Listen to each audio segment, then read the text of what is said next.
أعوذ بالله من الشيطان الرجيم. بسم الله الرحمن الرحيم. الحمد لله رب العالمين. اللهم لك الحمد كله ولك الشكر كله وإليك يرجع الأمر كله علانيته وسره، فأهل أنت أن تحمد وأهل أنت أن تعبد وأنت على كل شيء قدير. اللهم أنت الله أحد صمد فرد لم يلد ولم يولد ولم يكن له كفوا أحد. اللهم آت نفوسنا تقواها وهداها وزكها أنت خير من زكاها أنت وليها ومولاها. السلام عليكم ورحمة الله وبركاته. Anfaw ani ambaw ankoro lameni kala bela kafoni ame awfo ni folu ka son hermay kisi foli do korota foli do baraji belebele foli do Johnson Monka foli do arjino kono. Assalamu alaikum wa rahmatullahi wa barakatuh. Allah ta'ala ka kishi ani Allah ta'ala ka nema amul lase awma ani barakat dafani ame ala dali ni kishi ni nema foli mi ni neni ekenime ka fo ani nyonche so mani do beno be ni foli lase oni nyonche ni ma do segina kana sokono be ni foli lase o ka demba yawma ni ma do be suno sufe no ka demba yaw be farani ni foli ni ye foli min foli ka kan ka lachaya slama so kelingilina bela ka foni kono kada ka be kan ga duwo du ka sokono lay ebe kan ga duwo du ka demaya ebe kan ga duwo ki yere fanay ame Allah ta'ala dalika foli ni afoli ka lachaya anka kewalu kelingilina bela ka foni na ala mo kela ne bawu ani ne faw tuyana adamade kuma na ima kuma Allah ta'ala be adamaden ka kodogoni ni ko bangani bedo problemu mi me adamaden ka ya fo ima fo Allah ta'ala ba bedo susi mi mika ni wati nyongona na Allah ta'ala ba bedo garjige gbele ya mi mika ni wati nyongona na Allah ta'ala ba bedo toroya na be adamaden ka ni wati nyongona la Allah ta'ala ba bela ka foni kalama me Allah ta'ala be na kuma ni yebi ebi sigi ki toloma lo danfon ka masa Allah ta'ala la masa mi anda kanke jonye kanke adamadenye kanke dugolo no la blalae dobe sa dobe balo dobe sa dobe soro ni Allah ta'ala awne ke dugolo chetala ni bonda kono amfawni ambaw ni dani bela ka foni kofe Allah ta'ala yo kodo ta ka bla ka jonka ale ala yere le diena ka laburi aka jonka ye jonye ni yere ye ni ko bonda kono akecho foi tinyena fo ala ya fo chugo mina fiya ke onyalema ni do ma ke onyama elebe toro ka nyana mayala ibe toro ka kewalu bela ibe toro ka sigidawla ibe toro ka furu kono nana ibe toro al ni yere te furu kono muna parce que ala yere le ya a programmer ka planifier ni chola ni eko kite son ala taala a abeto ala talima amedo qur'ana belebele kono ka ala taala kuma kam belebele ni lame masa ala taala be kanka kuma naka jongi ambaw ani amfaw ma korbaw minu su jamfala minu yarabe dola kameria ni sunguru yala kurai minu yara fana demsenye ni kuma kame nyasi jombema ika koroya e dansago i yara bara korodoni i yarabe dola koroya la i yarabe kameria ni sunguru yak tan flalila ay i yara mado kameria ni sunguru yala falo ni kuma kame nyasi danfembema. Allah ta'ala ko a'udhu billahi minash shaitanir rajim. Bismillahir rahmanir rahim. وَلَنَبْلُوَنَّكُمْ بِشَيْءٍ مِّنَ الْخَوْفِ. ala ko ale ala ale le ben une décision ta i toloma lo ala ko sebe adialia madiaye ni nye programme nye kabo ala taala yor وَلَنَبْلُوَنَّكُمْ ale ala taala ko tuyana ale ala taala na au mafle ale ala taala na au la jarabi ale Allah ta'ala na on éprouvé ale Allah ta'ala na kodo nyashi ama. Tu ne seras pas épargné. C'est Dieu qui t'a créé. Nous sommes tous des créatures de Dieu. Il est le seul créateur. Allah nous a créés. Nous sommes ses créatures. Et Allah subhanahu wa ta'ala maintenant va lancer des choses maintenant sur nous. Wala nabiluwannakum. Et Allah il te dit que il va t'éprouver. Il va nous éprouver. Tu seras éprouvé. C'est pas parce que tu es quelque part dans le monde, que tu es en Afrique, que tu seras à l'aise à 100%, non. Tu es au village, alhamdoulilah, mais tu seras éprouvé. Tu es dans une ville, tu seras éprouvé. Tu es dans un pays, tu seras éprouvé. Et Allah te dit qu'il va nous éprouver. Tout le monde. Mais quel genre d'épreuve on demande à Allah subhanahu wa ta'ala? Est-ce que la jarabili min lato anka, la jarabili dafani newa? Ayi, Allah ka hina kabo.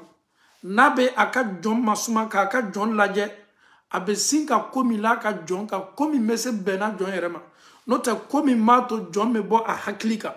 Komi mato fabe do Johna. Komi mato John me nyina ayereko. Allah ta'ala ka la jarabilite obunda kono. Allah ta'ala kodi. Wala nabiluwannakum. Nketo la jarabili kela awla. La jarabili sugujma bi shay'in. La jarabili fitini. La jarabili doni. La jarabili batere. Elebik sigini mika sokono kumi nkeni me ki balis no macho. Allah ta'ala kima koni ya fitini ne. Amoroso lete. Na tunya belebele na dafani laika. Da tumado itume samba ite snow. Men min lani mi kanincho. Ibi yara yela bonda minanincho.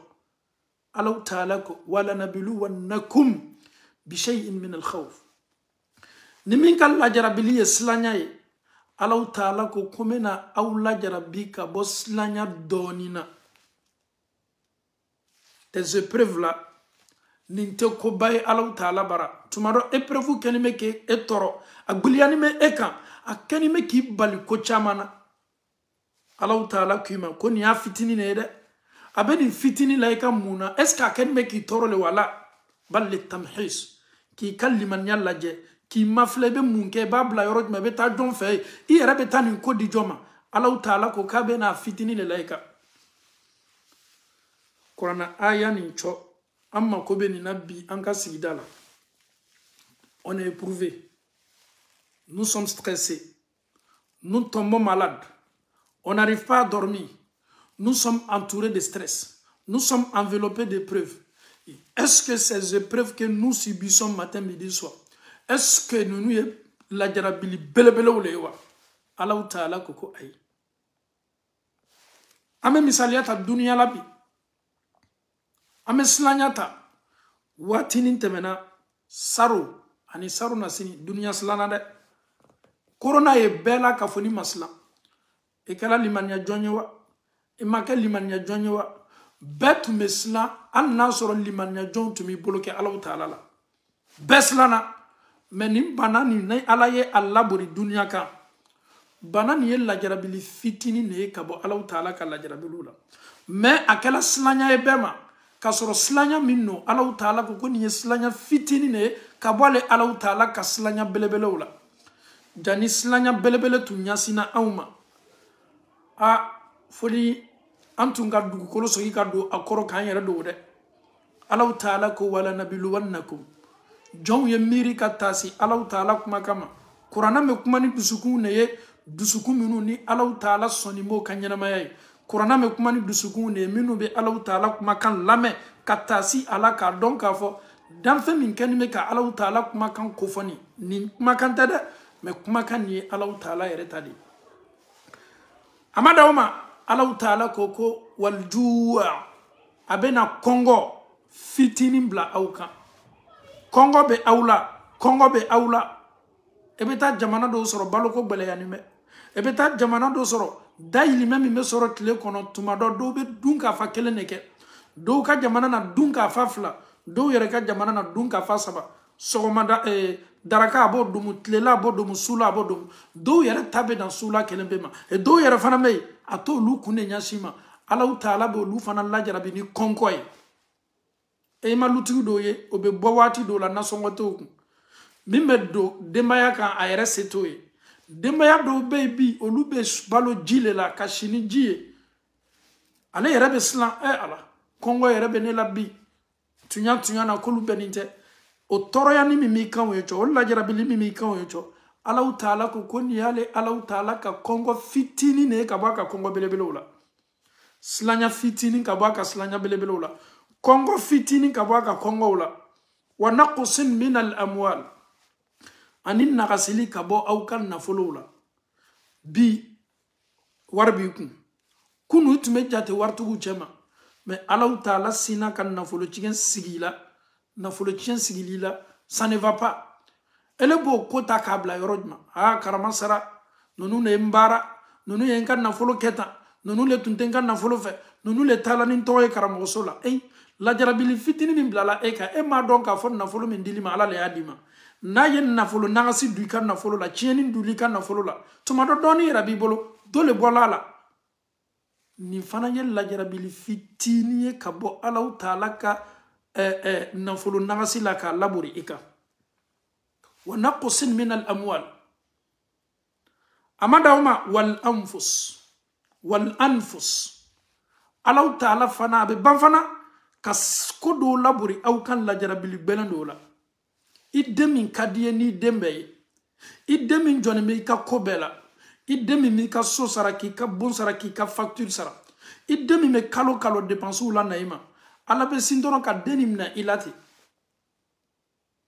كي مفلي abe banka ni saya laburi aukan o mi fana laburi toye o fana ye la jarabili fitini ne kabo Allahu Ta'ala ka la jarabilo la walama ifurumuso ideumba abe singa o mnaila ini do ndorome kininginina walama ideum fa abe singo fana mnaila ki kelempeto kininginina walama ibaden kelemi mi bolo famina abe singo kelem naila walama ireba a ibakadiye abe singi bam naila walama ifa ere kadiye abe singi fam naila abe ni fana la jarabilin la ika ka mafle ibena kedi kasoro efe ko belebele le yisoro me ko belebele mi ni I hakli kedi me ka ke ko belebele ye adama de ne etua bibolo me adon ka fo ko ni ko boyana e hakli manyanya ni yen la jarabili fitini ndoro ne ka bo Allahu Ta'ala ka la jarabili la okosoni Allahu Ta'ala na ye densaya labori ma minuka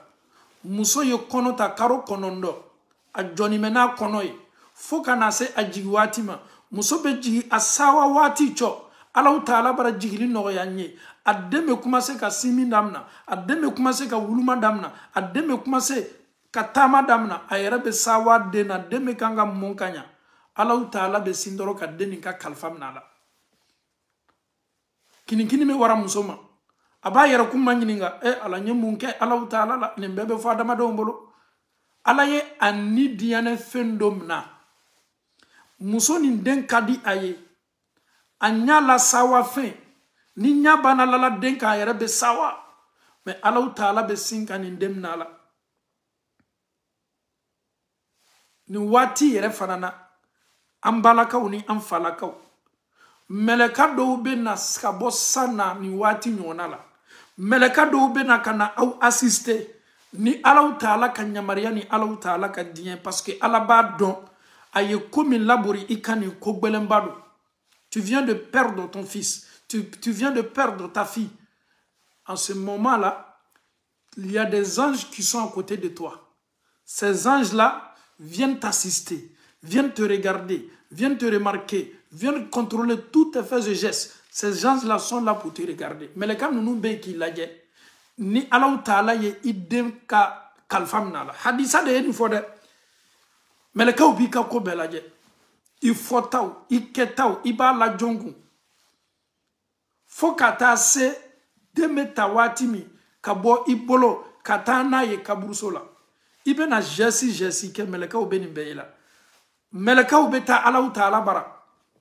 Kirako sallallahu alaihi wasallam Allahu Ta'ala be meleka o manyininga kasoro alaba don koko temenika kola ala yere makote ka meleka o manyininga be masa Allahu Ta'ala masa dafani ni masa senimane abe seriya bo aka ko kelengele nambela itulomalo Allahu Ta'ala kuma kana be meleka o manyininga ko awyene Allahu Ta'ala ka joni soro chogodi nya anni diana fendom nala nya anni la sawa fendom nala mais awya soro li halala sugudmana awya soro situation sugudmana awya soro étape sugudmana le fait que j'ai retiré l'âme de son enfant mais le cas où ba foko ala aw ma kan foy soroninda inna lillahi wa inna ilayhi raji'un nin kuma kan ye munye ala le dendi alema ala le klala ka denta abadi ala ma aba yere kalfa ala la be ala taala tano ala aw ma fosi men nin da fo tanoli ki tano ye kewali belebele min labore aka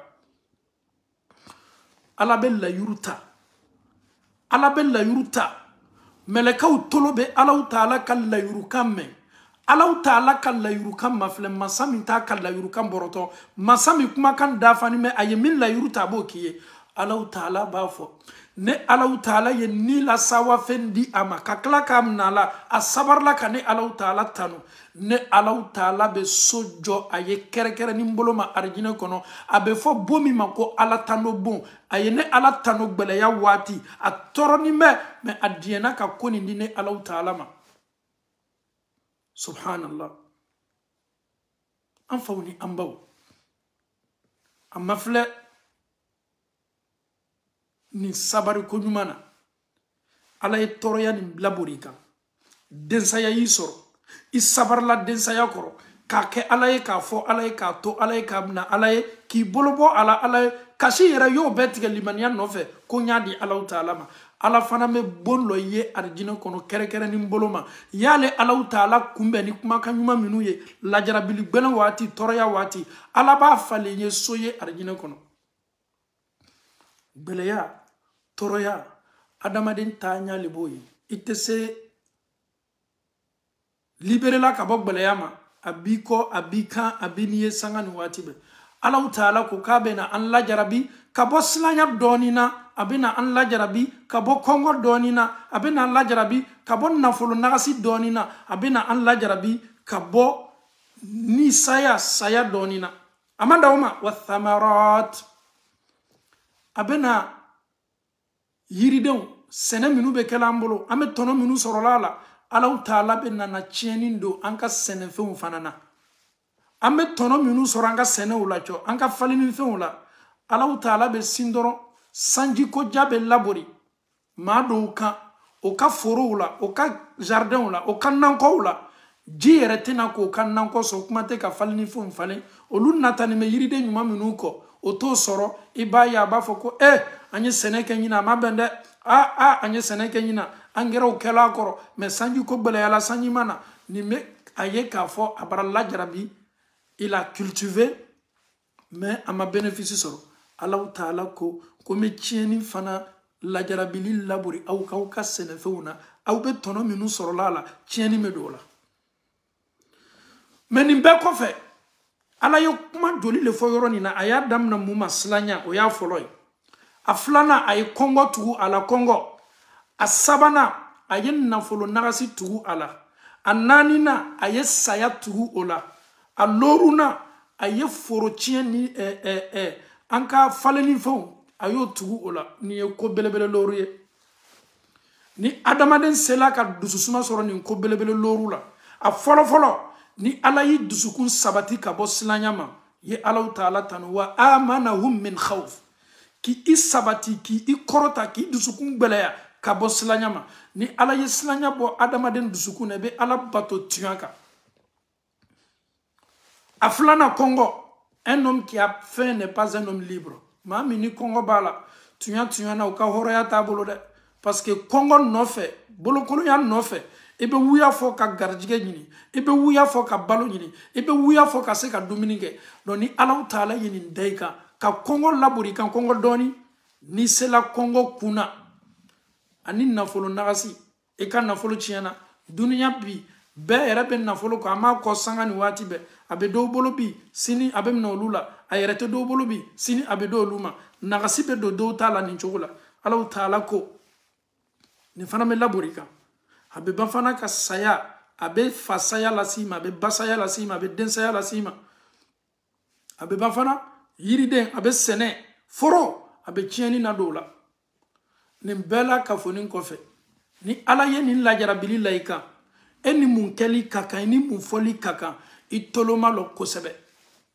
ala be min ko ife sisa resultat me bo ala taala bolo ka dima ala taala ko koni ni lala jonka na sabarna ni la jarabili koro kuma damna na akoko wala nabilu wannakum wale Allahu Ta'ala keto aw la jarabila kabo slanya donina kabo kongo donina kabo nafolocien donina kabo nisa saya donina kabo chienin donina ka forola nimbe ko fe ala be fe ye kenya mama be fe ki ye liala la mana wa bashir sabirin muhammadu maula sawa ma minu sabarto nin la jarabili koro ma minu sabarto Qur'an aya leti de nouvelle numal lassé sabar laouye annonce la bonne nouvelle aux patients, annonce la bonne nouvelle. Mo minu toroni me bi o farkolo la, o toroni me bi o fasaw la, o toroni me bi o hakulu la, o toroni me bi o cerveau la, o toroni me bi o zemeu la, o toroni me bi o ka calculu la, o toroni me bi o ka layoro la, o toroni me bi o ka sigidaw la, o toroni me bi o tamayoro la, o toroni me bi o ka famu la, o toroni me bi o ka kokenyaw la. Allahu Ta'ala koni nin toraya bika ye sabari muna Allahu Ta'ala ko Muhammadu ma wabashiru sabirin ko ka sabar law la sawa ka maka nyuma fo sabar law ye sabar la jono ala benana okufuye allazina ma minum mankutulani ni jogo belebele ye sise ala yesla yalla kan sabar la koro ala ye kongo laburi akan slan aslana sabar la koro ala ye nafolo chien laburi akan sabar la koro ala ye saya sama famille saya sama sabar lo koro ala ye sene aka sene min kala ye chienin do ala a sabar la nimbe koro ala jarabila nimbe la Allahu Ta'ala ko alladhina ma minum mankutula ni jogo belebele idha asabatuhum musiba ni ko gbelon masuba ko la jarabili gbelon ni masuba gbelon yo soro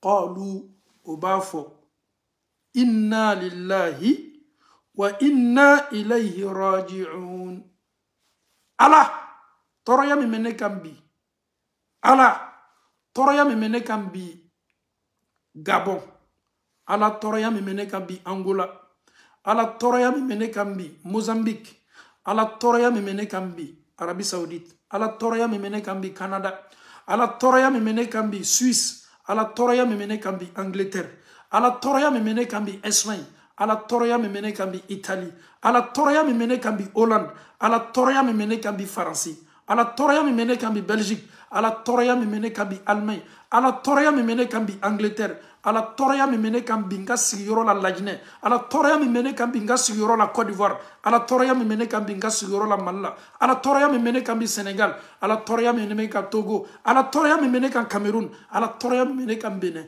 ala ile nyame ni toroya bela ala ne sona ni toroya ma ala inna lillahi ni yele Allahu Ta'ala tade ala ne ani ye komi la neka ala ye mami minane la ne ano tigila mo an be ile Allahu Ta'ala ta an ile Allahu Ta'ala tale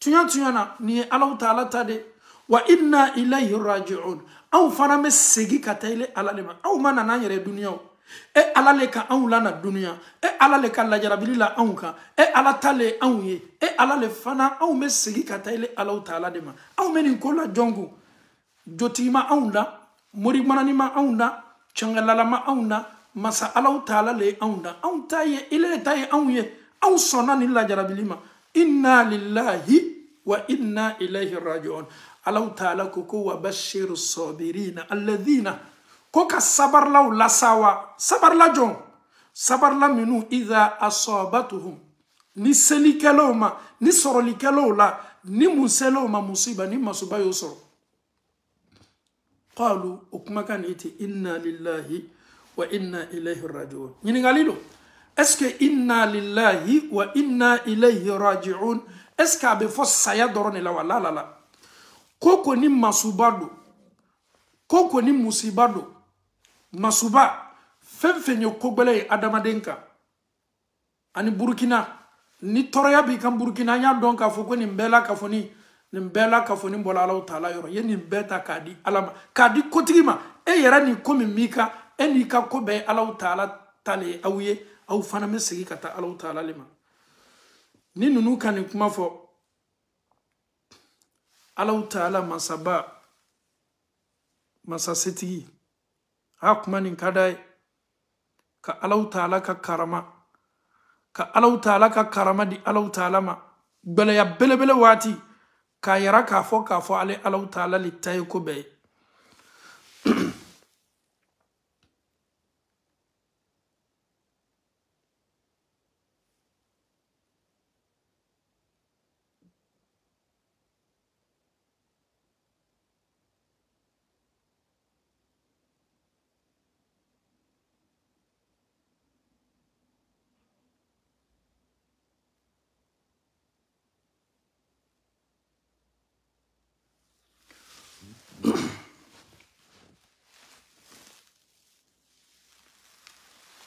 Allahu Ta'ala dali ka anke sabar law ye beleya belebele wati la Allahu Ta'ala bulala mo kala nunu ye jonye jomunu toroni me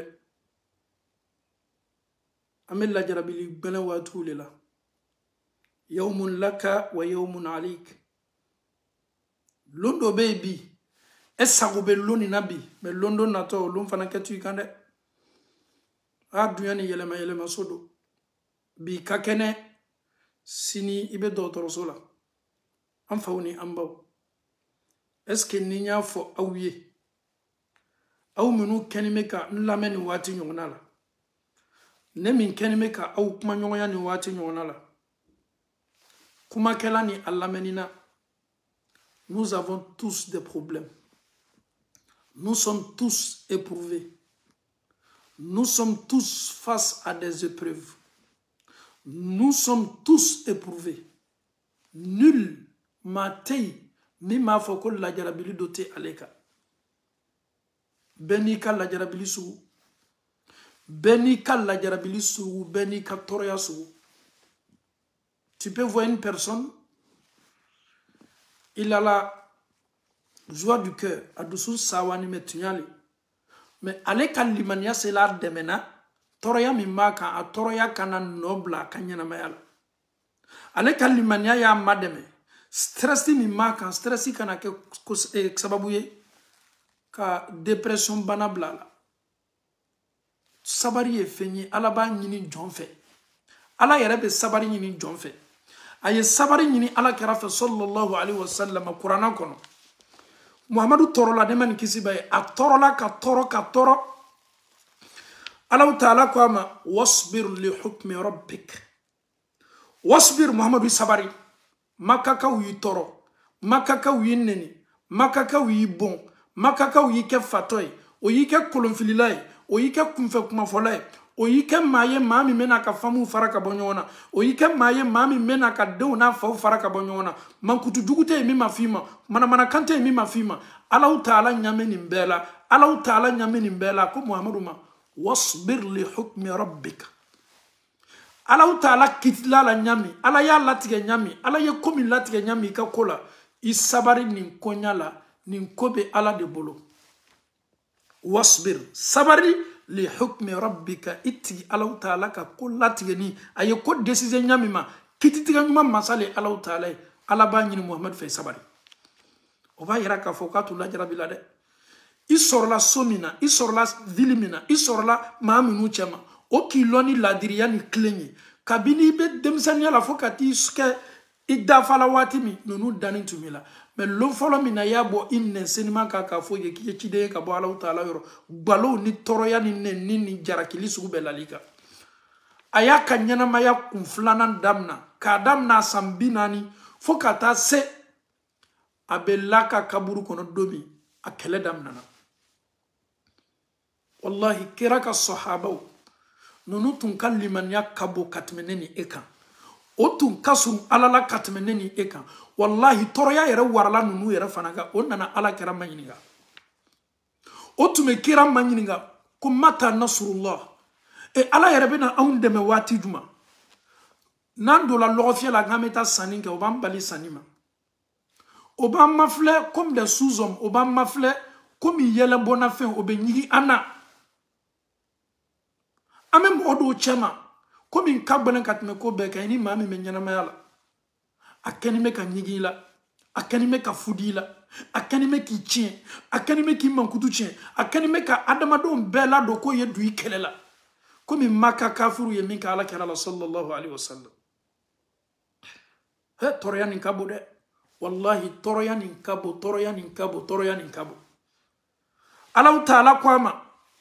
Wasbir Muhammadu sabari. Allah yerabe Muhammadu nyamariya sabar la. Parce que Allah ba don Muhammadu ye adamadene sallallahu alayhi wa sallam. Toroya min maka adamadenya yere no fe akabuli ama. Wallahi akabuli. Mais Allah ta'ala ko wasbir li hukmi. Allah le kitla ni naw. Allah le ni latige. Ni kobe Allah ta'ala de bolo. Allah ya planifié cho mina cho. Muhammadu isabari cho. Ni toroya yere tun lalika. Kaka laika. Chide minu koninya. Lu fana torola lele. Allah ta'ala bana kodi. Aya fominge ko Muhammadu isabari. Fa innaka bi a'yunina. Muhammadu. Ebene Allah ta'ala ka flelika korosi kono. Nyamila. Koko bete mena nyama bela. Fa innaka Muhammadu adonka fo ele Muhammadu bi a'yunina. Ebe Allah ta'ala ka viseur kono. Ala nyamila komi mekelila ala nyama bela ala seriali ma bema. Kana nyina de Allah ta'ala ka fleli ni ala ka seriali kan o protection ni ebe ala ka latanga kono. Wasabbih ala be minni fedro. Toroya ni kana ka sababu ye ban ala la de. Toroya nin kana ke sababu ye ki kalima nyakle la de la jarabili bele mi kani akana ke sababu ye ki ban ka ala ko barama de akana ke sababu ye ki mbla murutili ma de to Allah ta'ala ko diye ni ma ala le kitla la ni nyama ni ne fana la tuika Allah ta'ala ko fa innaka bi a'yunina. Mais Allah il te regarde, il t'observe, tu es dans la protection divine de Dieu. Ils vont tout faire, ils vont t'insulter, ils vont te lapider, ils vont te parler mal, ils vont te donner. Ils vont t'insulter avec toutes sortes de jeux. Mais Allah subhanahu wa ta'ala te regarde. Allah ta'ala kwa ma wasabbih. Nini toroya bika. To ala ko. Ye ala ko sumanke. Ye ala ko foke. Ala ko sofman. Fasabbih. Allah ta'ala kwa ma wasabbih. Allah ta'ala toro seniya. Kafuru kenime ka Allah ta'ala toro noro. Ka Allah ta'ala ke masa l'enfoniye.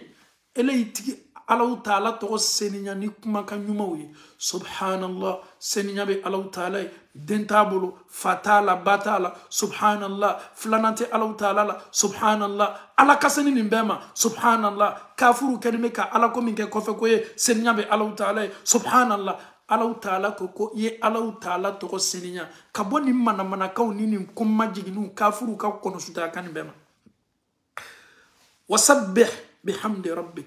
Allah to seniya ye Allah ta'ala tano seniyali ke Allah ta'ala tola ni tano ko nyumay hina takum Muhammadu ni wulila ebe wuli wati mi ye Allah ta'ala kofo ijo ye batoke ala kosma la chaya ala kofo la chaya Allah ta'ala ba ka chide nyamariya tor ya gbelen wati subhanallah foli kanga la chaya ni lebulu. Si nous comprenons bien, si nous sommes éprouvés, ici, il me hakli yera par amiri ka penser, ka réfléchir, faut hakli yera beja. Tu ne fais que réfléchir, tu ne fais que penser, tu ne fais que calculer, tu ne fais que faire des subtractions. Allah te dit en ce moment-là, focalise-toi si subhanallah.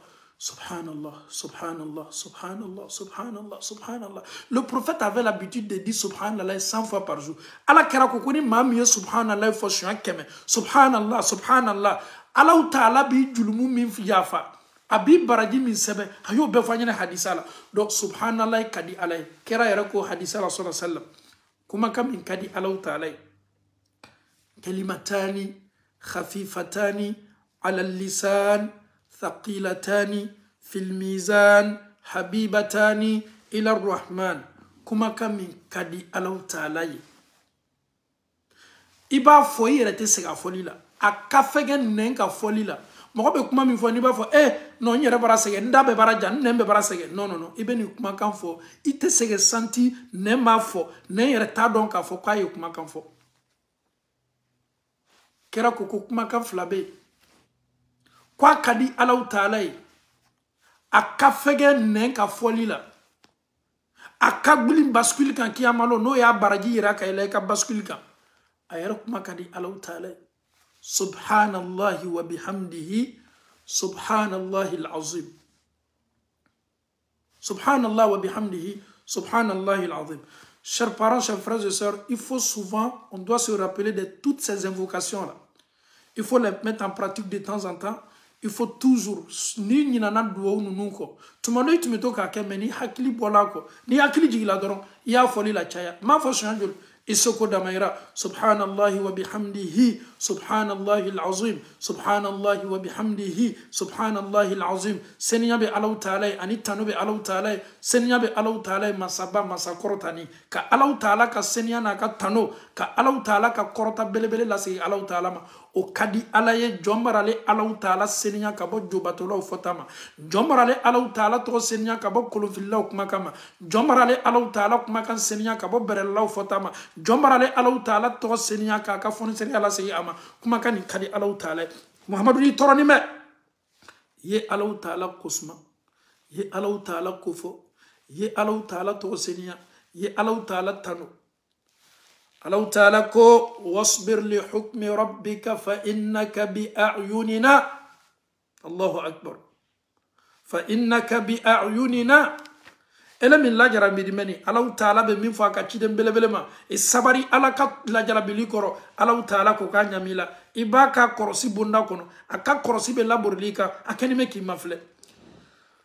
Allah Ta'ala ko Muhammadu sallallahu alayhi wa sallama fa innaka bi a'yunina وسبح بحمد ربك حين تقوم كي الله تعالى كفو ني وليلا كبويكا غلانكا وليلا كبويكا سنولا درون ني سيني ميكا سيورو ني كا غيرو ني كا باريورو لا الله تعالى كوسين كوسما يا الله تعالى كفو ومن الليل فسبح وادبار النجوم محمد كادام نا سوفه يا الله تعالى باتو يو قرانا كلا يسوسلي كي كا ادما دون تو سنولا الله تعالى يرقى ما قرنا آية برلا ومن الليل فتهجد به نافلة لك كي سوتك نافلة بارواتي كادي الله تعالى كوكو إدبار النجوم ي الله تعالى باتو سوكونو فوكاتا سي سوبي أقود واتي منا لولو بتونو واتي منا كبوسانا ني تورلا seli Allah Ta'ala seli aye ira di Allah Ta'ala ma ira di alama sufe ni su dibila ira di Allah Ta'ala ma fo kata se lolo be tunu wati mina ka bossana fajiri be akuna bo wati mina yeni fo kata so wati la subhanallah. Allah Ta'ala aye solution belebele di Muhammadu ma am fawni ambaw itolo maloni yoroni na kosebe. On va rentrer maintenant dans l'histoire caché. Vous savez, après ce verset-là, c'est Surah Kura le Bedam na Surah Najm. Allah Ta'ala ko Muhammaduma. Itolo malo ala ko sabe. A'udhu billahi minash shaitanir rajim. Bismillahir rahmanir rahim. Wasbir li hukmi rabbika fa innaka bi a'yunina wasabbih bihamdi rabbika hina taqum wa min al-layli fasabbihu wa min al-layli fasabbihu wa idbar an-nujum. Allah Ta'ala banu fola yoro mina dron asina ka Qur'ana sura belebele do tu ala wan najmi idha hawa ma dhalla sahibukum wa ma ghawa wa ma yantiqu 'anil hawa in huwa illa wahyun yuha 'allamahu shadidul quwa dhu mirratin fastawa وهو بالعفق الأعلى. الله تعالى مفلي أكو السباري ابن الله تعالى كقرصي بندا كنو السباري توريا منو بلاليكا على نياميلا على توسينيا على باتو سبحان الله فولي لا چايا سو كنو ي على باتو فو كاتا سي لولو بو كودو كابو سانا واتيني. الله تعالى بانو فولا درون أكو والنجم إذا هوى. Allah Ta'ala yikali lolo la tumana mina ni lolo be buru lolo be jigi lolo be ben wala matumana mina lolo be na kana jina shetana o makosa afawni ambaw sura juman taktuna nina ala kera ka sanna yela ko fola sura belebele flamina suratul Isra ani suratul Najm rapport belebele ni sura ni dususuma che a torola makade toroya ni me fole ka yaraka ka fo ele ka toroya me ni kenime ka ta ka ki kundoniye ikachi dembelebele ka toroya la me maka toroya warala ale ere ka ye ka fa ka gbele fo ka plan B nyini plan B ye munye ka solution gbere nyini ame ma mi nu chema fanga maulo kafirulo seboye o kuma kan labato ni me mau fana mo bolo jama bo bolo ma tese ka jama be kele de ha ni wati la fanga batunte ana slamaya kumfolo wala mana de ala nya ma fa ngo slamaya fajiri fe o koro yiri slamaya tuma kuna bola wati mi kuma na surunya bolo ma kera sallallahu alaihi wasallam wallahi toroya min lala ka makka aye toroya min ye makka kaw ye toroya min la sahaba minun do la slamaya la kuraye kera yere solution tunte fo ka bo mo bi faso bla mo bi soro jamana bla mo bi soro dugu bla wati kata yorogbere o te ka dia kande suno ma soro la dugu mino ka die de a déplacer la ayeta kata dususuma doni soro a tunya na toroya warala masa ala ki to aka masayala an ka kidem belebele beta nyasin yoro mimma so mimma abeta yoro mina makadafe o so bena Taifa lima atala Taifa la'alla Taifa kauna bismillah la'alla Taifa kauna hinala la'alla Taifa kautena kala kumi makka kau mais ame baramuna Taifa kau ya kumbe ni bara ye ayere bara ajugu yala ni makka kau tai wallahi ayo fonye hadisala ambam so Aisha ya manyini ngalundo ala mala dia namba Aisha mu'minun ba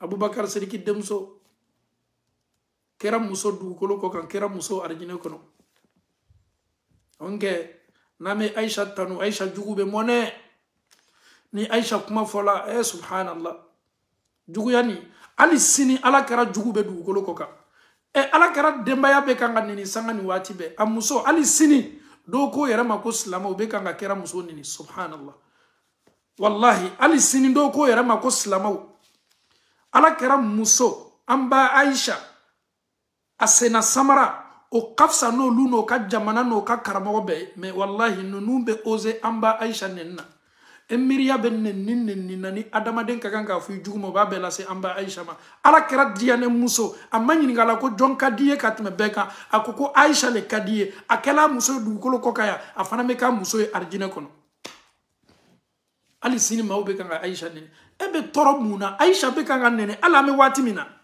do ka seli korota no ka seli be keni Aisha na fa Abubakar nene olu yarabbi obe anfe obe kango kunabo aw yaw yara korosi de groupe kura do be bi no be anfe na be fo ma kushi aw nunu ye ala kara jugule ala kara ka sahaba jugudo aw yaw yara korosi o made o kana na aw negani na folo ye ka aw bo aw ka aqida senman kan aw ye taw ka sunna kan fenfe ni ala kara nenni kame ada amuso nenni me ada aka sahaba nenni me ada ikana na olame kumate ka fo ibe nyabo ka karamo fe kumate be sigi ko ka karamo lame nunu ka karamo lame ni me komi ifarani mo kanka ala kara ka sokono la neni nunu be din toroya be kala makka be kenni e de kuson mo mi shila e ka toroya la mo mi shila e ka yese ka slama ke nyasumana e man nenni mo fo isoro shetana le anjuguye e ma shetana nenni yoro fo isoro fo kana inyasi on ka kidem belebele mu'minu ba ala ye muso minu ko fo qur'anan kono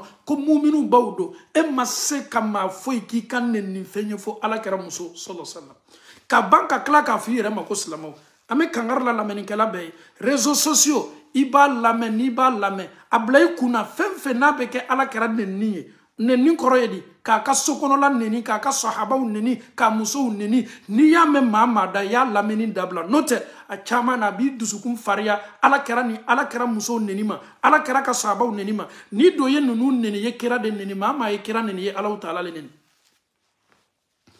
chacun est libre de dire tout ce qu'il veut mais ni Allahu Ta'ala sona kiyaman don an balakaw ye nenni minnu sɔrɔ min ye ala kɛra musow ye ala kɛra ka sahaba belebelew Abubakar ni Umar ni Usmanaw ye nenni minnu sɔrɔ nunu y'o yɛrɛ di ala kɛra sallam a ko ko Usmana bi tɔɔrɔya foyi t'a kan a y'a ka nafolo di ka diina dɛmɛ silamɛw anw ni nunu tɛ kɛ kelen ye kuranna y'o tanu kuranna ye Abubakar tanu ala ko k'a diɲɛna Abubakar ka baara ma Abubakar sika t'a la kira ye mɔgɔ 10 minnu ta o tɔgɔ ma ko bɛ don arijinɛ kɔnɔ a bɛ don arijinɛ kɔnɔ ni anw m'olu bonya ni anw m'olu kɔfɛyɔrɔ protéger ni anw ma olu tanu anw ni mun kɛli ka kan ciden senima yɛrɛ ko k'a tericɛ nin bɛ don arijinɛ kɔnɔ cɛ min y'a la ala kɛra kan ka silamɛya baara kɛ an faw ni an baw ni yɔrɔnin ma filɛ an ba Aisha radiyallahu anha ala kɛra muso seliman ba ala kana ɲa haramun don anw ni an ba Aisha cɛ arijinɛ kɔnɔ an bɛ fɛ ka ala kɛra ye k'a musow ye u ka histoire an y'a lakali a fɔla an y'a ye sɛbɛnniw la wallahi an bɛ fɛ ka ala kɛra musow ye an bɛ fɛ ka an balakaw ye an ba Khadija a ye jija ni cɛsiri min kɛ ala kɛra ko la an bɛ fɛ ka an ba Khadija ye an bɛ fɛ ka an ba Aisha ye an bɛ fɛ ka an ba Ummu Habiba ye an bɛ fɛ ka an ba Hafsa ye an bɛ fɛ ka an ba Ummu Salama ye an bɛ fɛ ka an ba Maimuna ye an bɛ fɛ ka an ba Mariyat al-Qibti ye an bɛ fɛ ka an ba Zainabu bintu Jahshi ye an bɛ fɛ ka an ba Zainabu bintu Khuzaima ye an bɛ fɛ ka an baw ye ala kɛra muso seliman baw an balakaw do an faw ni an baw an bɛ an balaka ninnu bonya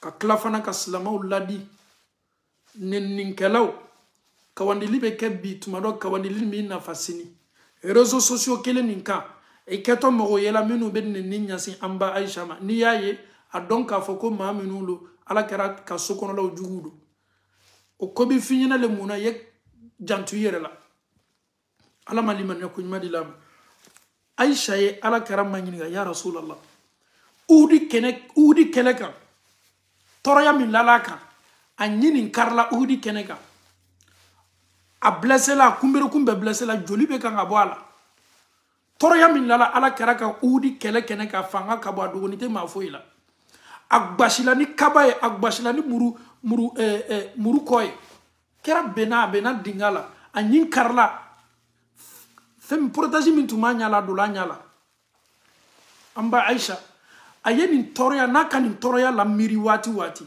ala kɛra tɔɔrɔya min lali kan Uhudi kɛnɛ kan est-ce qu'il delila ka tɔɔrɔya ɲɔgɔn ye wa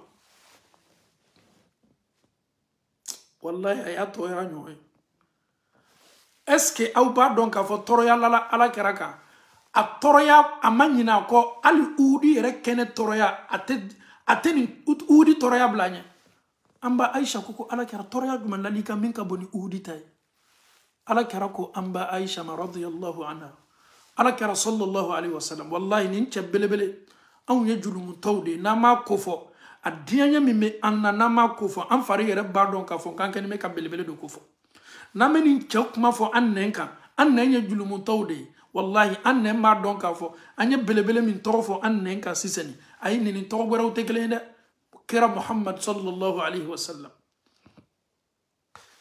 a ko Aisha ma a ko an ba Aisha ma ko Aisha tɔɔrɔya lalanka min ka bon ka tɛmɛ Uhudi ta kan ma ɲina tɔɔrɔya min kɔ k'o ye tɔɔrɔya jumɛn ye ko n ta min kɛla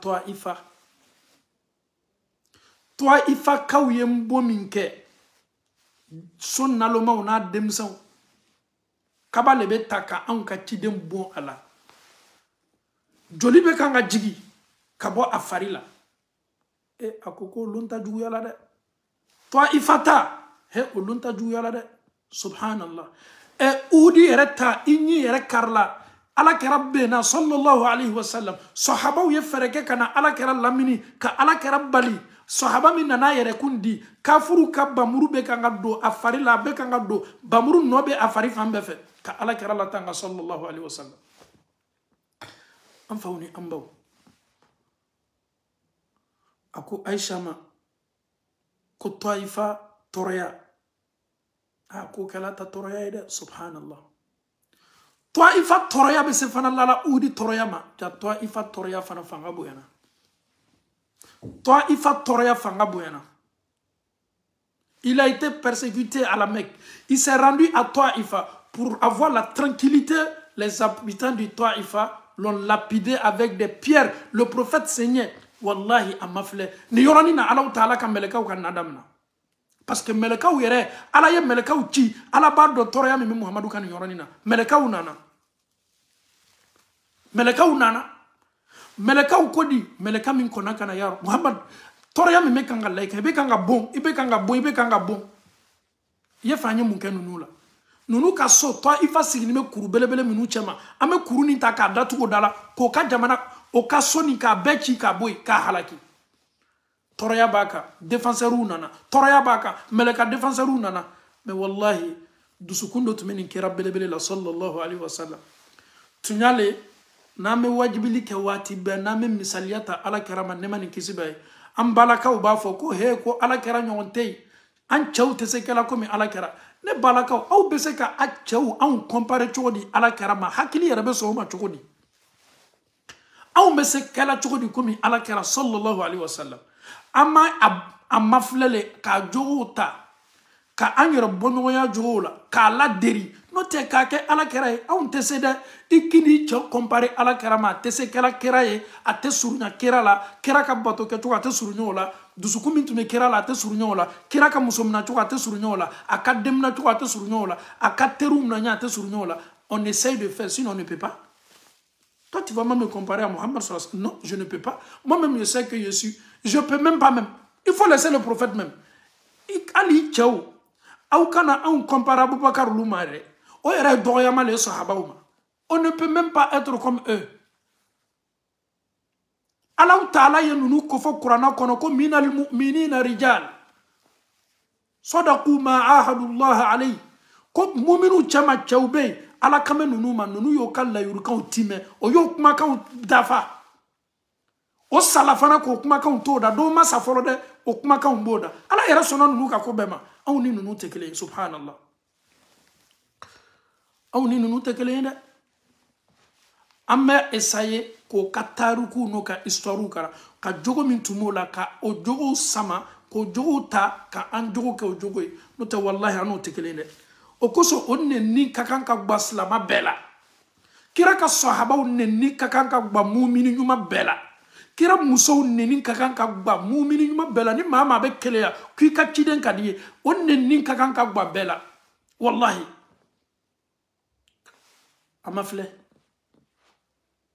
melekaw de nana ko bena kana kira mademe sallallahu alaihi wasallam ala yem melekaw le ci ka to Taifa ka be kanga bon o be kanga neni joli be kanga bo farila melekaw nana dusukun laje melekaw koko amen nunu halaki amen inketa ma keta kira ko sallallahu alaihi wasallam wallahi nin farazi idusukun jala nyanya mo yi toro nyanya ko bala nyasini ma nyanya slamo ikakan ki tolomano ni yoronina ka ala ka misaliani ta ka kele beba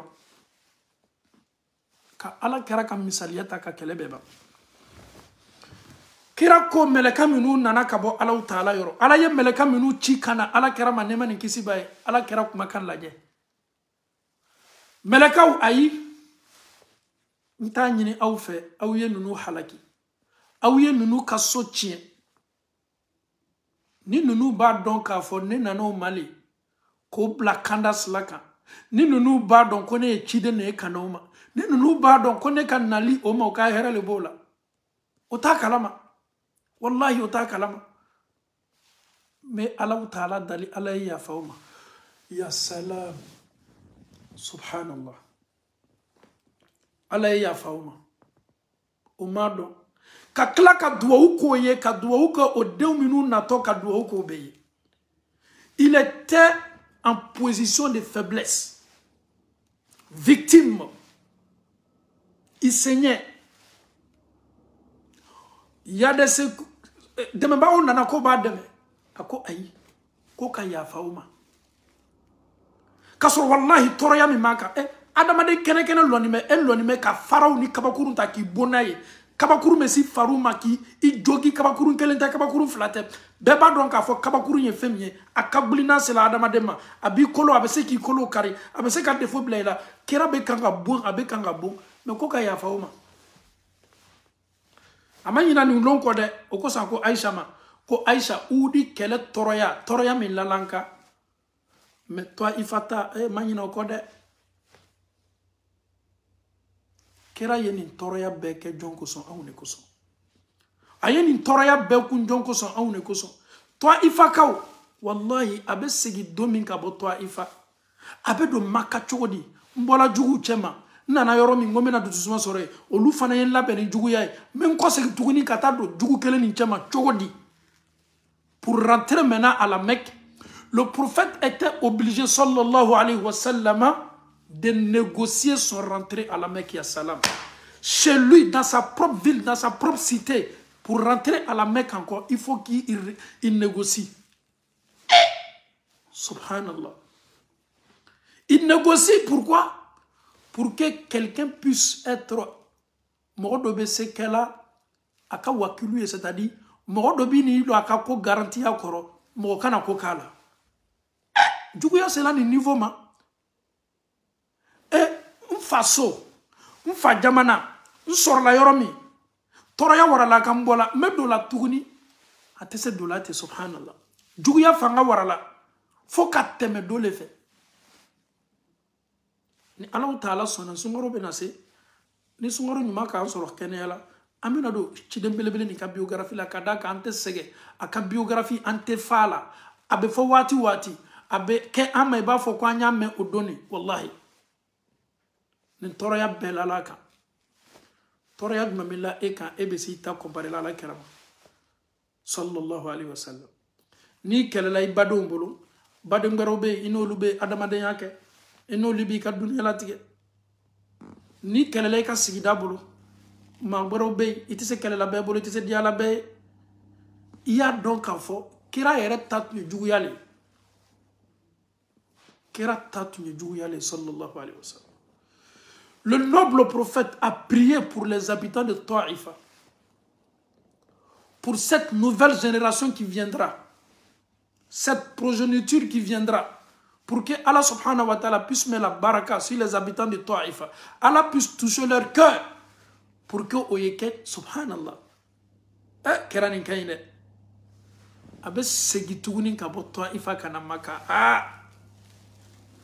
Fanayata histoire de ani funa ke me nyongo ka kosegi abe do maka chodi abe te meslag maka ka soro ka do maka o fana yata histoire Allah Ta'ala ye nimbe maute faka ye dugu kolokoka maka ka okoko makotene ka chidena toi ifaka okoko makotene ka chidena ne yere ka chidemo la famille mina mi Quraishu a yere benocha Abu Labi kela mogofole min farala kafuru kanka kele min yere ko ka tefe ka ya tefe ka sumame min yere ya dencha fla furu sakera de muso ma o yere ka dugu ya fanga tungabo akele nime aka kabila bolo akele nime il était combattu par tout le monde avec ses disciples. Nous étions vraiment, on était tellement faibles en ce moment. Il était obligé de faire voyager ses disciples pour aller en Éthiopie. Allah subhanahu wa ta'ala, maintenant, il va faire voyager son noble prophète. Comme les habitants de la terre, les Mekwa et les habitants de Taïf, vous refusez mon noble prophète, moi, Allah subhanahu wa ta'ala, je vais le voir. Je veux le parler. Je vais faire un voyage avec lui, un voyage extraordinaire. Allah. Allah il veut faire un voyage qui ni a un kati de mbelebele. Allah Ta'ala bena Jibrila ci 6 kila sina kana maka umuhani afewa wala malkaba kerefewa kira tumeni etani ni positionne là Allah Ta'ala ye Jibrila ci teria boloma Jibrila mako benga ci de mbelebele Muhammad sallallahu alaihi wasallam nyefe ka ye voyage do kenaye voyager min ketonaye asigito femin kan kanane Allah Ta'ala baraya o yeke burakuye o yeke arjine bigandoye o yeke arjine monture doye sigilibeke minka sodewa cheval dewa annewa wallahi nyomelewa ayi onte ni buraku ni si comparé buraku fanaye Allah Ta'ala ka fen kere ni neye tumado ebe sa yela ka fo solemani so tekelenye ale ka kabako ka boni so ni nyome uni ni mbe Jibrila natoni buraku le ye kana ala kɛra tana ye ka ciden belebele ni tɔrɔya bara wara tɔrɔya warala abara bon abara neni abara jɛbɛ ko bɛɛ la kafoni mara nɔgɔ ne ala taala mako b'a la kira ka sanna yɛlɛ sababu beledo ma filɛ ni adamadenw mako t'i la dugukolo kɔ kan ne ala taala mako b'i la o kosɔn ala taala ko subhanalladhi asra bi abdihi laylan من المسجد الحرام إلى المسجد الأقصى. Quel soulagement. Allah Ta'ala koko subhana seniya be Allah Ta'ala ye abena kisa min la kalini cho abena voyage min keni Muhammadu ye cho a voyage bena wara adamaden do hakilima mo do tena lalala o do kata fala ko ay kwa ya ke shukole ko c'était pas réalité quoi farkolo tume a hakili le taala bebi tafo mais Allah Ta'ala ye ni voyage keni Muhammadu ye a farkolo ni anida fanine subhanallazi seniya be Allah Ta'ala ye pour que ye lala ala ba damna ni subhanallahi parce que kisa mine na la kala abe wara hakili bema Allah Ta'ala ko seniya be mansaye masami ayet soufetama kena ka jonche jon me Muhammadu sallallahu alaihi wasallam ka bo Makka Misiri la katana ye Baitul Maqdis Misiri la Jibrila nana ani jon nana ani buraku nana ako Muhammadu iwli subhanallah à sa grande surprise abe baramuna Jibrila ni buraku be ñoo fait. Les gens vont me demander buraku c'est quoi? Buraku c'est quoi? Animal sugu jumani. Ale différence mi mani animal tauche. Ale nya. Ale ka filali be dayoro mi. Anya dayoro. Ole bebe assemble yoroma. Ni ka buraku lalo. Slaka.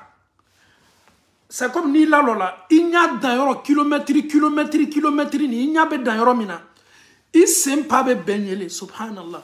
Fizetei, tubabu ma fize la ben folo, tubabu ma avion la ben folo, tubabu ma fenna ben folo, min kateri kateme buraku kapaka. Ya salam. He ko tubabu ka fize, abeni mbori segondi ninkono, abeni mbori miniti ninkono. Mais Allah Ta'ala ye femin takana Muhammadu, femin di Jibrila ma ko Muhammadu ye sigi aka mi ye buraku ye. Allahu Akbar. Allahu Akbar. Wallahi kisa chaman fola ka ben buraku kan nalima alni loninkelaw ya chaman yaraka ka fo ko fanga bate asanadu la akisa do ye munye ko buraku nana watimi Jibrila ni buraku nana watimi tumana mina ala kera tumena yela buraku ka ko buraku yiba ko Muhammadu te yelenka muna Jibrila ko ek bola arjino kono kana Muhammadu min taw e ko te yelenka ko buraku ko fo Muhammadu ye arjina layuru taye ya salam subhanallah wallahi alnini kuma ka na sanadu kafe na sanadu ni fangatala me kuma yerebe adamaden abe adamaden farmaso wuli ele tala ka bo arjina kono ki na chiden do leta ele sela chidon kono ki be chidon ta ele ko fo chidon ye arjina garantie ta iye pour ka essayer la lika ya salam. Et le prophète sallallahu alayhi wa sallam, nous t'aimons tellement, on t'aime que tout, wallahi, ikadi anye katmeko beka. Buraku. Kirate yereka, faye, muna, ariwaya chamaume. Ko buraku, yemira, ko kira sallallahu alayhi wa sallam, ko arjine fantunte. Chétana tunte domina. Iblisa, il avait accès à tout. Mais est-ce qu'Iblisa, il va rentrer au paradis? Subhanallah. Lui, il vient du paradis. Abola arjina konole. Mais mouma ira la kafabedo. Parce qu'abad donc ko kera kumakan dafani me sallallahu alayhi wa sallam. Nono kisa obella kali. Al nasoro as-sanadu. Donin kela ya sanadu lafo. Ko sanadu fangatala.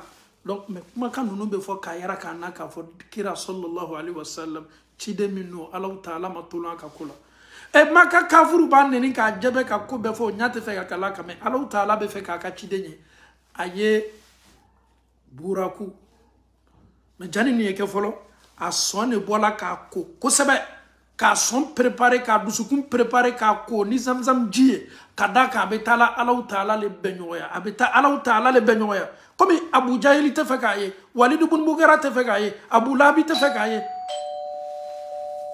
aw y'a kɛ to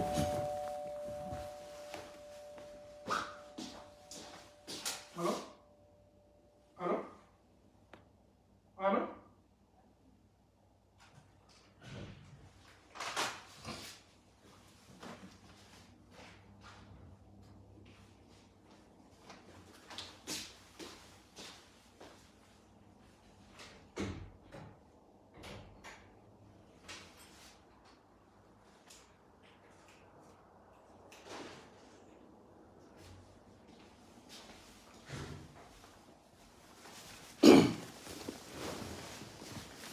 alhamdulillahi rabbil alamin aw ye Alahu Taala ka mansaya belebele lajɛ a ye an ka ciden dusukun préparer maa kuntanw tɛ fɛ k'i ye mais Alahu Taala ko ne Alahu Taala ye ni voyage kɛ ni Muhamadu ye ka sulatama kɛ n'a ye ka bɔ Maka alkaaba misiri na ka taa n'a ye Baitul Maqdis la Ala yɛrɛ ko mun na linuriyahu ne Ala na yirali kɛ Muhamadu la n ka kabako kow la min ayatina mena yirali kɛ Muhamadu la n ka kabako kow la adamadenw tɛ fɛ k'a ye mais mena kabako ko belebelew labori a kan mena dusukun sabati mena dusukun mafa a bɔla ye suwo fɛ a bɛ buraku kan ani Jibirila fo nana kana se Baitul Maqdis la misiri min ni Dawuda ni Sulemana Alahu Taala ka nabima belebele fila o ye misiri min jɔ ni an badema silamaw Palestinɛw tɔrɔnin bɛ Israɛliyɛnw bolo ka bɛn a ma o nana ni misiri la o nana sufɛ masa Alahu Taala a bɛna ciden yɛrɛ ka valeur confirmer sisan cidenw Alahu Taala ka ciden ninnu bɛɛ la ka foni o bɛɛ sabatini tun bɛ misiri kɔnɔ nin lon kira nana lɛri min na o ko di o bɛɛ diyana ko Muhamadu y'o laseli ni voyage kelen na kafiru tɛ fɛ k'a ye mais Alahu Taala ka jɔnsɛnimaw ko k'a y'olu laseli Ala kabako daminana Alahu Taala ko n bɛna kabako ko yira a la n bɛna kabako ko makabaniw yira a la ni kafiru tɛ fɛ k'a ye ne Alahu Taala n'a bila a bɛ n ka jɔnsɛnimaw laseli jɔnsɛnimaw k'a daminɛ an fa dama ka taa se Nuhan ka taa se Musa ka taa se Yusufu ka taa se Yakuba ka taa se i miiriya bɛ ninnu ciden na a bɛɛ tun bɛ yen o bɛɛ fana farala ɲɔgɔn kan ko Ala kɛra le y'o laseli a ko laseli kabini o laseli kɛla titiri wɛrɛ dila ma tuguni o ye mun titiri ye Imamul Mursalin nabi ɲumanw ka alimami cidenw ka alimami imam des messagers c'est ce jour-là il a eu ce surnom-là il a présidé la prière il a fait prier tous les messagers dans cette mosquée la Baitul Maqdis alhamdulillahi rabbil alamin a fandala yiralikɛla la nɔnɔ yirala la li yirala la gulɔ yirala la k'a bɛ mun ta kɛra ye nɔnɔ le ta a fandala nɔnɔ le la a bisimilala nɔnɔ kɛnɛ la nɔnɔ kɛnɛ a fɔla ko nin de y'a ka fitira n'a ka taasila n'a mantonw ye silamɛw anw ka diina nin ka seni leiluha kɛ nahariha n'i y'a sufɛlama i b'a fɔ k'a tilefɛlama anw ka ciden fandala nɔnɔ le la a ye nɔnɔ le ta donc o le ye anw ka taasila senima bɛɛ b'a dɔn k'a fɔ nɔnɔ kɛnɛ ka seni nɔnɔ kɛnɛ a labasanin tɛ nɔnɔ kɛnɛ ye fɛn senimanba ye anw ka diina nin taasila senimanba don an faw ni an baw kira bɛna yɛlɛ ani Jibirila bɛna taama ni continuer k'a damina sankolo fɔlɔ ka taa se ka bɔ dugukolo ko kan ka taa sankolo fɔlɔ la san 100 looru taama ka bɔ sankolo filanan ka taa sabanan la fɔlɔ ka taa filanan la san 100 looru taama filanan sabanan san 100 looru taama sabanan naaninan san 100 looru taama naaninan loorunan san 100 looru taama looru wɔɔrɔnan san 100 looru taama wɔɔrɔ wolonfilanan san 100 looru taama san 100 looru taama le bɛ nin kelen kelenna bɛɛ cɛ mais anw ka ciden bɛ na nin bɛɛ kɛ su kelen pe fɛ subhanallah hakili bɛ se sɔnna ma cogo di o kosɔn a warala dɔw ma olu ko ayi ko a n'a farikolo ma taa ko a ni le t'a la komi ni maa dani bɛ kan ka sunɔgɔ bɛ suko i b'a ye i sela duniya fan wɛrɛ fɛ ko kɛra ta kɛla teli a warala dɔw ma ayi a n'a farikolo dafani le t'a la an faw ni an baw ni yoroni lajɛ ya salam sangolo kelengele nan bɛɛ la sangolo fan bɛɛ ala kɛra ye Allahu Ta'ala ka jɔnsɛnmanw ye a ye ala ka cidenw ye a ye an fa Adama ye a tilala ka Isa ani Yahya a y'o ye a banna a ye jɔn ye a ye Idrisa ye a ye Haruna ye a ye Musa ye a ye Ibrahima ye a ye ninnu bɛɛ la kafoni a ka sanna yɛlɛ fɛ fo ka taa se yɔrɔ la sa ani Jibrila bɛ kan ka na ni Jibrila bɛ kan ka na ni Jibrila yɛrɛ ko Muhamadu ma ko ne fana sela n dan na Jibrila n seli dan na aw ko k'aw mako t'a la dugukolo kɔ kan k'aw b'a neni k'a jɛbɛ Tɔyifa kaw y'a bɔ Maka kaw y'a bɔ mais taama ni ɲɔgɔnna filɛ kabini duniya danna Ala ma nin taama ɲɔgɔnna kɛ ni danfɛn foyi ye a ma nin voyage kɛ n'a ka ciden foyi ye a ma nin voyage kɛ ni jinɛ a ma kɛ ni wɔkulɔ ye a ma kɛ ni danfɛn foyi ye a voyage bɛ daminɛ Muhamadu le la a bɛ laban le la a ka sula taama Allahu Ta'ala y'a ta ka bɔ Maka ka na n'a ye Baitul Maqdis ka to yen k'a la sanna yɛlɛ ka bɔ sankolo fɔlɔ ka taa filanan ka taa sabanan ka taa naaninan ka taa duurunan ka taa wɔɔrɔnan fo ka n'a yɛrɛ sɔrɔ wolonwulana ani Jibrila le tola t'a la ani Jibrila bɛ kan ka taa fo Jibrila ko a ma yɔrɔ dɔ la Muhamadu ko an bɛɛ n'an danyɔrɔ an bɛɛ n'an jɔyɔrɔ an bɛɛ fana n'an place sankolo la Muhamadu ne fana danyɔrɔ le ye ten ne ya destination le ye ten ne ya terminus le ye ten wa ma minna illa lahu maqamun ma'lum bɛɛ n'i danyɔrɔ Jibrila fana danna ye min bɛ nin kɔfɛ Jibrila ma se fɔlɔ Jibrila ma dɔn min bɛ tɛmɛ n'a ye la hawla wala quwwata illa billah mɛlɛkaw bɛ fɛ ka mun yira na Jibrila bɛ fɛ ka mun yira kan na Muhamadu kabini Allahu Ta'ala ye duniya dan k'a damina danfɛn fɔlɔ fo laban ni voyage ma kɛ ni danfɛn foyi ye fɔlɔ i taatɔ yɔrɔ min ni ne tɛ se taala ye danfɛn fosi ma se fɔlɔ a bɛ fɔlɔ e de la hawla wala quwwata illa billah ya salam ya salam. Quelle victoire pour le prophète sallallahu alayhi wa sallam. Quelle victoire pour ce noble prophète. Abu Jahl, tu m'as détesté. Abu Labi, tu m'as détesté. Walid ibn Mughira, tu m'as détesté. Vous m'avez tous détesté. Aujourd'hui, je suis arrivé dans un endroit où aucune créature n'a mis le pied ici. Je suis le premier. Nelea Fole, Nelea Labaya Salam. Kira nana seyorojman Sidratul Muntaha. Sidratul Muntaha.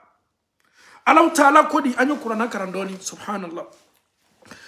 Allahu Ta'ala ko thumma dana fatadalla fakana qaba qawsayn aw adna فأوحى إلى عبده ما أوحى ما كذب الفؤاد ما رأى أفتمارونه على ما يرى ولقد رآه نزل ولقد رآه أنا بريسي ولقد رآه أمي كوسي دوانين كنا أمي نبارتي كنا أمي نبونا سدرة المنتهى جبريل دو أي أما سيدة أدانا دا يورو محمد دو أبني يورو لا أني جومي أني دانفين سوسوبيوا لموبيوا danfɛn foyi mankan tɛ nin yɔrɔ la a kelen de jɔnni bɛ nin jɔyɔrɔ senima na ka Allahu Ta'ala ka yamaruya makɔnɔ ya salam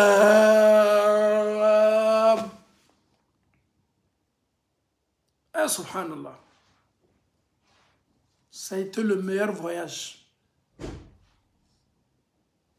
ala kɛra sallallahu alayhi wa sallam alɔni bɛ Sidratul Muntaha kan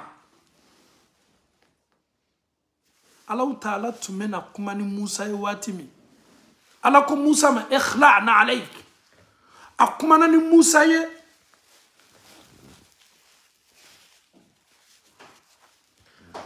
Allahu Ta'ala kumana ni Musa ye ka Musa to tuuru sinina le kan tuwa kuru kan dugukolo kɔ kan Musa na min kɛla a ye tamɛnɛ ye waati min n'a n'a ka denbaya tun bɛ kan ka taama a ko a ka denbaya ma inni anastu nara a nana se tasuma ma a nana se nɔrɔ ni yele ma ja Allahu Ta'ala le tun y'a wele Ala ko a ma Musa bɛ yɔrɔ min na n'i ka samara bɔ i sen na itese kumana ni Allah Ta'ala ka samara tu sena Musa ani Allah Ta'ala be kumana ala ko ay samara bo ko joni me yoro me innaka bil wadi al muqaddas tuwa Musa joni me tuwa kurusen mamba de kani itene Allah Ta'ala kuma nyoya ki samara tu sena Musa samara bo Musa ka samara bo du ko koka la hawla wala quwwata illa billah la hawla wala quwwata illa billah anfawni ambaw ya salam ala kera be yoro juma abbe yoro mina dam fen foy ma joy fo akili dam fen foy ma joy san kono fo akili meleka no jibrila ko ma ko beni joyoro beni dan yoro beni ka destination atala ayra sabatini men yoro la abe Allah Ta'ala ka kolosini Allah Ta'ala ka flelni Allah Ta'ala ka nyamariyali dorombonda le kono ya Rasulallah samara bi sena samara te boa sena de abe kumani Allah Ta'ala ka samara to sena sangolo yoro la dam fe madere ka se yoro mina différence la ja ni Musa Allah Ta'ala kumana ni Musa e du kolo koga tuwa kuruseni manka ala ko ka ya ka samara bo akumana ni Muhammadu ye sidratul muntaha aka samara ba sena ala ma fa ya ka samara bo ya Rasulallah wallahi ya Rasulallah anya chideni kanu anya kanu ni kanu yere na to be fo anya don ka fo ko belebelo ka belebelo kira sallallahu alaihi wasallam dan fon ka son herema abina Allah Ta'ala fo abina Allah Ta'ala fo man ka ko te ko abina Allah Ta'ala kondo jakanke ko te ko na Allah Ta'ala kondo olube koko kondo manika koko ka kondo janga koko ka kondo aketo Allah Ta'ala kondo la ka Allah Ta'ala fo abena Allah Ta'ala fo folini mafle ebena folini source don bi moname folini fanga sella attahiyatu lillahi wassalawatu lillah attahiyatu lillahi folu. Est-ce que Allah kera kakan ka fo Allah Ta'ala ma assalamu alaikum? Non. C'est Allah, il est le salam. Est-ce qu'on peut dire à Allah assalamu alaikum ya Allah? Allah kisi bi Allah est kisi yo. Ka kisi fo Allah Ta'ala ma Allah le kisi. Ya salam. Ça correspond toujours ya salam kisi mansa. Allah le kisi. La signification de ya salam, Allah le kisi mansa. Amese ka fo kisi mansa ma chodi ko. Assalamu alaikum. Nani eleve kisi nyini Allah Ta'ala fe ka ke ani nyonche. Assalamu alaikum ya Muhammad. Assalamu alaikum ya Fatima. Kisi bi ya Fatmata. Kisi bi Allah ere de kisi. Foli dumane ni Allah Ta'ala be na Allah sono ya ka tidon nenka. Abe na Allah no ya Allah keraye. Abe Allah fonaye. At-tahiyatu lillahi was-salawatu wat-tayyibat. Walama at-tahiyatu lillah, az-zakiyatu lillah, wat-tayyibatu lillah, was-salawatu lillah. Allah kera ye Allah Ta'ala fo aya kondo attahiyya arabukana c'est la salutation attahiyatu lillah les salutations sont pour Allah subhanahu wa ta'ala wa tayyibatu toutes les salutations qui sont pures et propres folie seulement folie son hermo. Le prophète a salué Allah subhanahu wa ta'ala. Allah va répondre à son noble prophète sallallahu alayhi wa sallam. Allah bena kachiden jabi assalamu alayka, que la paix de Dieu soit sur toi ayyuhan nabiyyu, oh mon prophète. Ya salam. Allah Ta'ala kwama ko kisi biye ile nabi nyuma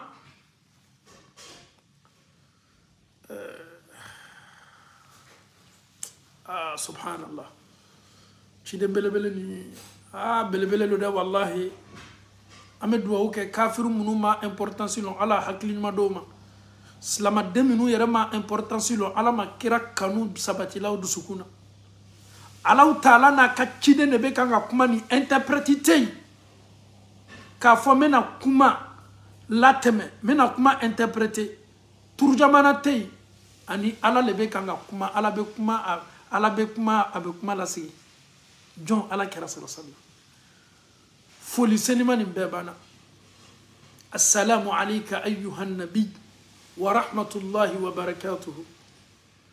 Kira Doussoukoun, Doussoukoun Tunkai, il ne souhaitait pas le bonheur pour lui-même.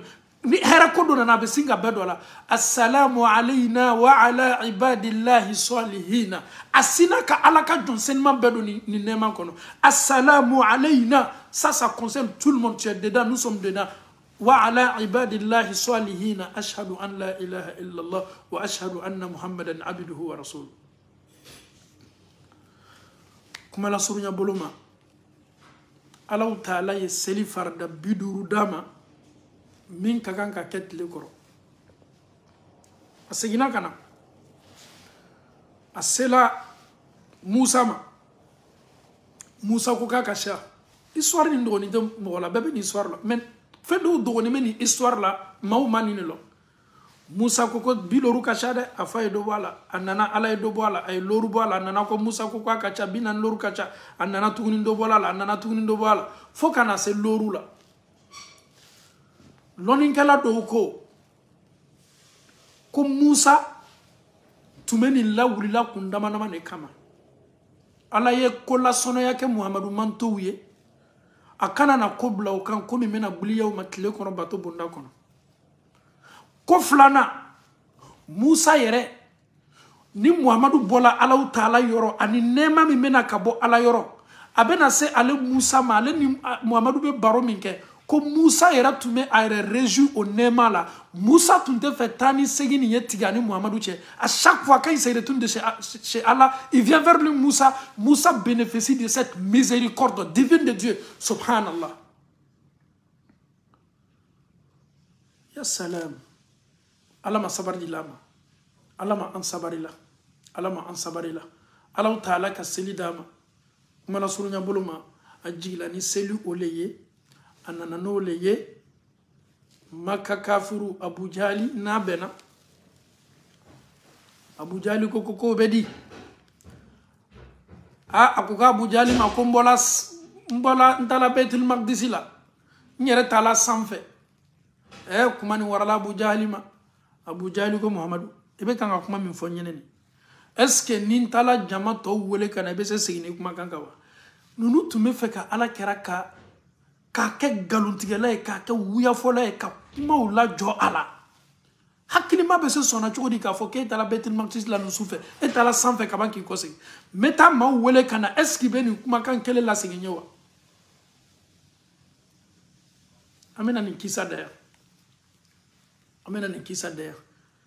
ame Allah Ta'ala dali sabari bi kuma be kuma sabari de kan ko gbala yala silama manyanya ko gbala yala mu'mini manyanya ko kalila nyanya ijija ye ko ni sabari laje e torola nyanya a donc a fa ma aminu bi kinibolo fo lu fana torola de ma aminu bi bolo mara fo lu fana toroni mede ko gbala yala nyanya a donc a fa ma do be o luni toroyale o fana sigini mo ka toroya ka sabaro ka toroya ka no awye dianye kisa ni kundo ya weje kadaka ala karaka kisa na metane sallallahu alaihi wasallam ante bon an yere tese ame doni ne fala ro nin cebele bele ka ko akumma kabani me ama Allah Ta'ala dalika liman ko madi ambe mala mo kala sungalo makono ka ala diyan ka anke afariya bo baraye ala ko bara chamana wajibili lame chamana qur'ana lame chamana wajibili chamana sundo chamana zikru chamana ala kusma chamana